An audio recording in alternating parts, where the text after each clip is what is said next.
Hello again guys, let's take a few minutes today to talk about the Samsung Galaxy S6 Edge. I had actually planned to talk about the S6 first, but Verizon needs this phone back, so I'm actually going to go ahead and talk about this one first, and then do a follow-up video talking about the differences that you'll find on the S6, and maybe do some other videos along with it. So as far as the Galaxy S6 Edge is concerned, it comes with the Exynos 7420 octa-core processor. That's 4 2.1 GHz cores and 4 1.5 GHz lower powered cores. It has a 5.1-inch Super AMOLED display. They say it's QHD, Quad HD, it's actually 2K. It's got 3 gigs of RAM and either 32, 64, or 128 gigs of built-in storage. This one in particular has 32 gigs of storage in it. It has a 16 megapixel rear-facing camera, a 5 megapixel front-facing camera, and both of them do image stabilization as well as having an f1.9 aperture. And it's got a 2600 milliamp hour battery. Now I'm going to keep most of this short, sweet, and to the point. As far as performance, this is a flagship. It's going to be super duper fast. It's going to be on point. If you're looking for a new device, this is probably one of the ones you should be considering if you're looking for the highest end point of the market. Everything that I've thrown at it so far, it's just taken with a grain of salt and kept right on going. The Samsung UI on top of it, normally Samsung's TouchWiz is really bloated. They have slimmed it down quite a bit for this release, but there is definitely still that little bit of bloat to it, so it could be better. The display, as I mentioned, it is a Super AMOLED display. It's 2K, it's beautiful, watching movies on it and everything, it's just absolutely gorgeous. However, it is a Samsung panel, and as they do tend to do, it is a little bit oversaturated.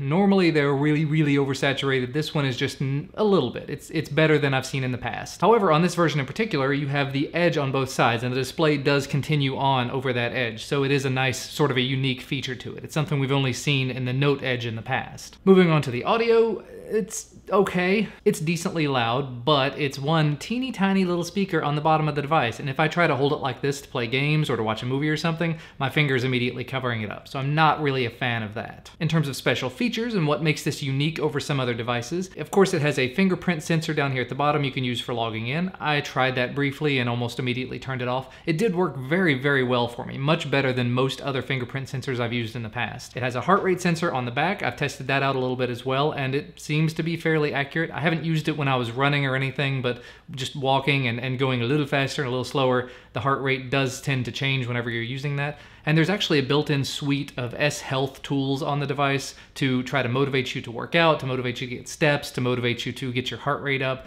There was a 10K training program on there, so it was constantly yelling at me, you need to go run this many miles today. It has an IR blaster built into the top of the device. I always say that I absolutely love these things, and I rarely, if ever, end up actually using them. I did end up setting this one up, and I did use it very briefly, but I just don't really watch TV. But I do have it set up here so that I can go in there when I want to watch TV, hit the power button, and my TV will turn on. I can change channels, I can mute it. You can actually even use it to change the input sources and stuff, which I've not seen on a lot of different devices. But I believe that that's just the app, and the app is Peel, and I think that that works with anything that has an IR blaster, so it's not really unique to this. And of course, the last really unique feature about this is the Edge. It has 2 of them, and the weird thing about it is they don't really get used all that much. I mean, when you're in the actual UI itself, you've got this little swipe out where you can see your favorite contacts and you can interact with them and you can text them or call them or whatever. You can see the missed notifications from them. When you've got the phone sitting face down, you've got either one side or the other, which will flash whenever one of your contacts calls you if it's one of these special contacts. But then again, it's only one or the other side. So it's kind of like, what's the point in having both sides be curved if you're only going to take advantage of one or the other? The same kind of thing when you've got the phone turned off, when you've got it in standby mode, if you swipe along the side here, this little notification panel will come up giving you location information, giving you news information, sports, stocks, all of your notifications, Twitter stuff. It's got loads and loads of stuff that it does, but it's not something that I ever ended up using. And it is slightly configurable, but again, not configurable in such a way that I actually wanted to use it. So as far as the one thing that really does make this one unique over the S6, the Edge, I didn't really end up using the Edge. In fact, with the design of the device, the Edge makes the bezels on the side really thin, makes me sort of worry that I was going to drop it. But the one problem that I do have with the Edge, like I said, I don't really use all the Edge features, but the problem I have with it is when I go to pull it out of a pocket, I'm used to having the curve on the back of a device. So you've got this very flat face and a curved face. I always grab it thinking this is the back, so I'm going to try to log into I can't get into the phone because I'm using the back of the phone. I know that's absolutely a silly reason not to be a huge fan of this device, but it's just that part of it makes it not for me. For other people, I'm sure that that's an amazing feature. I'm sure there's gonna be a lot of people that use that little swipe to use the side notifications and use the face down notification whenever you get a call coming in from somebody.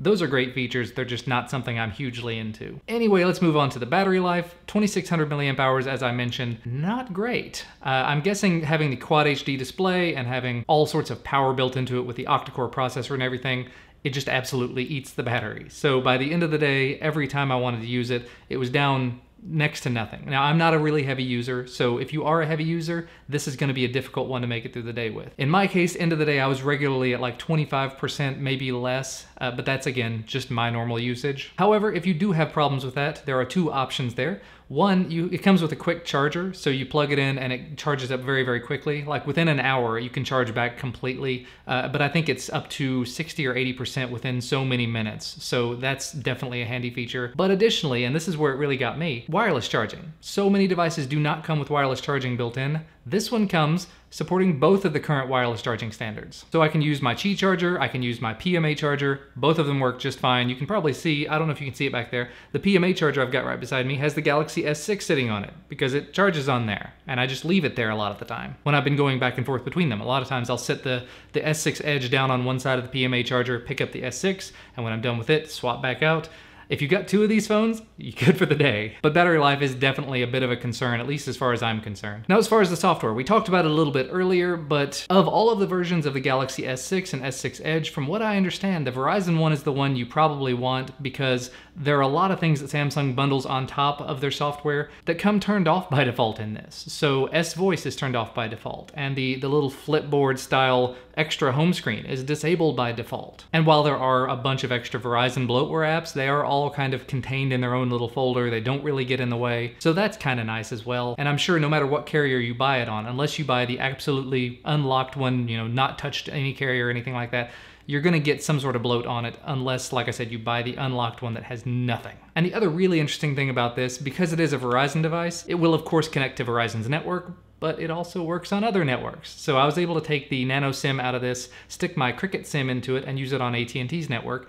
It did complain that it was not a Verizon SIM, but it moved right on. It just kept going. It is a global friendly device, so there's a global mode, there's a CDMA LTE type mode for Verizon, and then there's GSM, GPRS, Edge, LTE, all of that mode for AT&T and GSM networks. So I'm definitely a big fan of that as an option. And it wouldn't be a proper review if I didn't tell you about the one feature that would actually make me consider spending almost $700 to get one of these devices off contract. That is the camera. Now, I'm not a huge fan of the camera hump on the back of this device, but after having used the camera for a few weeks here, I would say that it's justified. The camera on this is absolutely friggin' amazing. Just double tap on the home button and within a second or so you are in the camera app. And if you guys have been watching my channel for the last few weeks, when I do the vlog style videos at the end of the week, I've been using either the S6 Edge or the S6, and either using the rear facing camera or using the front facing camera from time to time, because they are both very, very good cameras.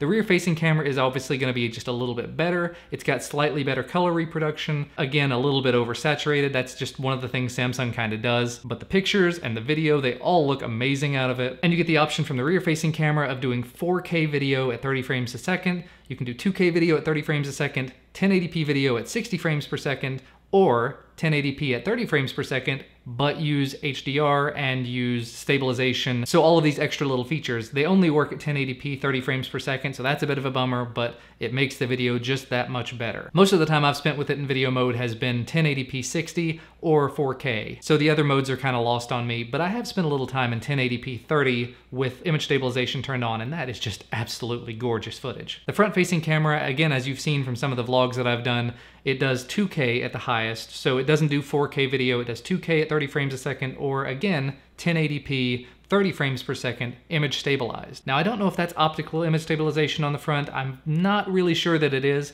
but it does make it a little bit more stable and a little bit easier to watch. So if you're gonna be doing like the front-facing selfie video style stuff, the kind of stuff I do about once a week, front-facing with the 1080p image stabilization turned on is definitely not a bad way to go. The microphone on this though, it's kind of a mixed bag. If you're using the rear-facing camera, the microphone sounds excellent. If you're using the front-facing, it's hit or miss. But still, compared to every other cell phone camera I've used, this is one of the best. As I said, one of the first videos I ever recorded on this, I was recording it and holding, talking to it as I do. And one of the first things I said to it was, I'm seriously gonna end up spending almost $700 on this phone because it is just that good. The video looks that good. So anyway, to go ahead and wrap this up because I've been going on for quite a little while now, if you are looking for a smartphone and if you are looking for a flagship, meaning if you're looking to get back into a 2-year contract, if you're looking for the AT&T Next or the Verizon, well, what are all the programs, the little you pay this much extra per month, those sorts of programs, this is definitely an amazing option.